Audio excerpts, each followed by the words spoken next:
Good morning, welcome back to my new blog. আশা করছি সকলে তোমরা ভীষণই ভালো আছো। শীতলা পুজোর ব্লগটা তো তোমরা দেখেই নিয়েছো।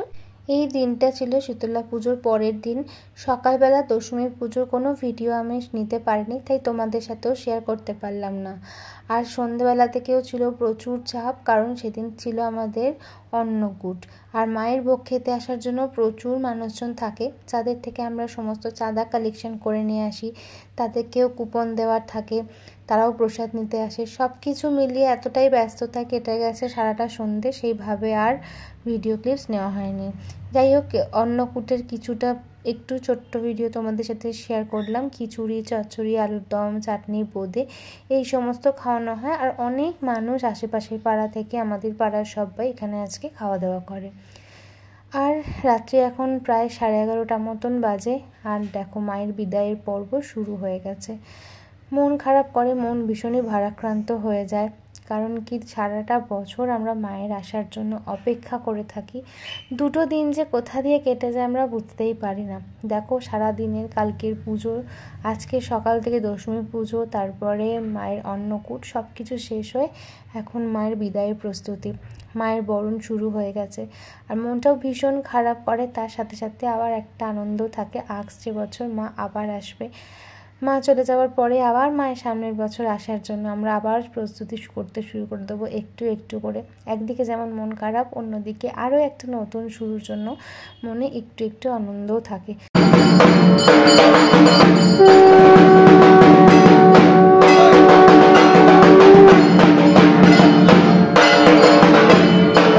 মেনলি যেটা হয় জানো তো, মা চলে যাওয়ার পরে মন্দিরটা এত ফাঁকা হয়ে যায় না, মনটা তখন যেন খুব বেশি খারাপ করে। 2-4 দিন সবাই আসা যাওয়াটাও মন্দিরে একটু কম থাকে, কারণ পুজোটা ঘিরে লাস্ট 1 সপ্তাহ ধরে প্রচুর খাটাখাটুনি সবার হয়। তাই সেইভাবে ছেলেরাও এসে এখানে আর আড্ডা দেয় না। 2-4 দিন সবাই একটু আসে কম। তো সেই সময়টা যে অন্ধকার অন্ধকার একটা যে পরিস্থিতি না, ওইটা দেখলেই মনটা খুব বেশি খারাপ হয়। যাই হোক, মা এসেছে যখন বিদায় তো মাকে জানাতেই হবে, তবেই আরেকটা নতুন বছরের সূচনা হবে। সব কিছু মিলিয়ে মায়ের বরণটা শুরু হয়ে গেছে। আর মায়ের মুখটার দিকে দেখো, মায়ের মনটাও আজকে ভীষণ ভারাক্রান্ত। মাও তো সবাইকে ছেড়ে চলে যাবে, মন তো খারাপ করবেই, তাই না বলো?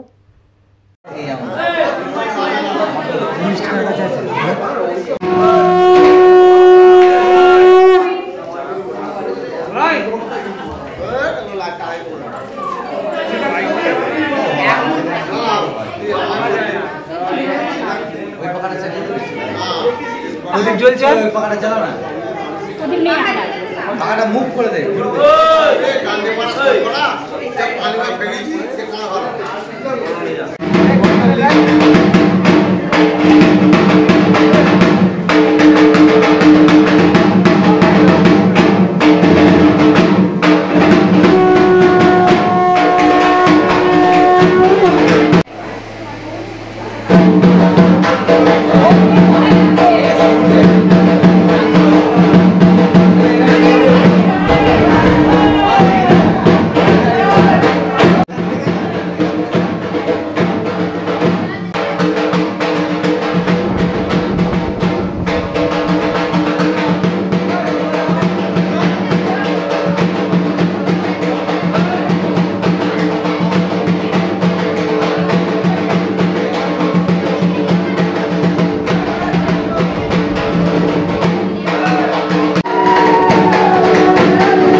পর্ব শেষ, এবার মাকে গাড়িতে তোলার পালা। আর এই সময়টা এত ভয় লাগে, মা আমাদের এতটা বড় হয় না, বাট সুন্দরভাবে সব ছেলেরা মাকে গাড়িতে তোলে। বাট তাও ওই যে একবার এগোনো পিছনো সবাইকে ইনস্ট্রাকশন দেওয়া, চেঁচামেচি, হঠাৎ চেঁচিয়ে ওঠা, আবার চুপ হয়ে যাওয়া, সব কিছু মিলিয়ে মায়ের এই গাড়িতে ওঠাটা দেখতেও যেমন খুব ভালো লাগে, কিন্তু ভীষণ ভয় করে, মনের মধ্যে একটা দুরু লাগে। যাই হোক, সব কিছু খুব ঠিকঠাক খুব সুন্দরভাবেই হয়েছিল।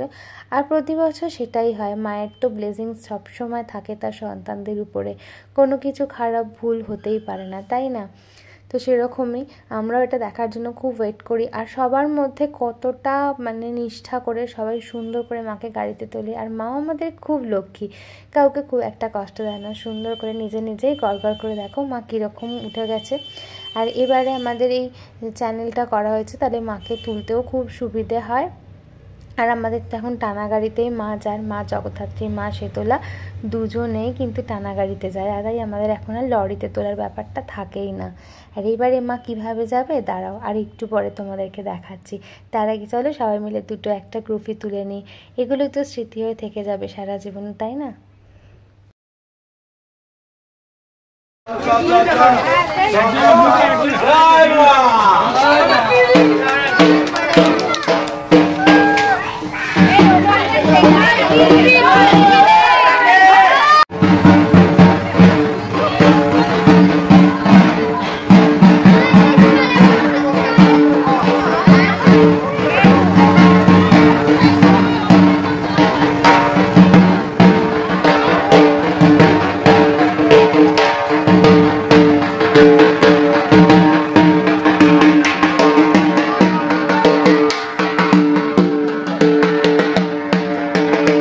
দেখলে আমাদের মাকে আমরা কিভাবে নিয়ে যাই।